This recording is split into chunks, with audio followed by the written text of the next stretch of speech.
In this video, I'll be going over how to deploy the Ketch tag on Hubspot. To first set everything up on Hubspot, click on the gear icon on the top panel. This will take you to the settings of your Hubspot account. And now on the left panel, scroll all the way bottom to the tools and go to under content, go to pages.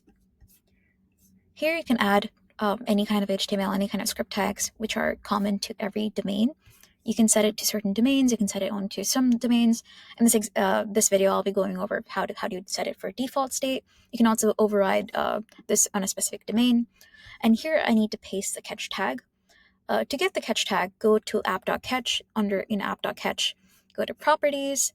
And here in properties, if you go click on the three dots next to the property you want to export to, you can export the Ketch tag and copy this code. Go back to Hubspot and paste this in and save your choices, save all the changes you just made. And now you've successfully saved all the Ketch tag onto all of your domains. Now to confirm that if everything looks good, the look and feel of how it looks on your Hubspot page, you can actually go ahead and test this. Go to content, web pages.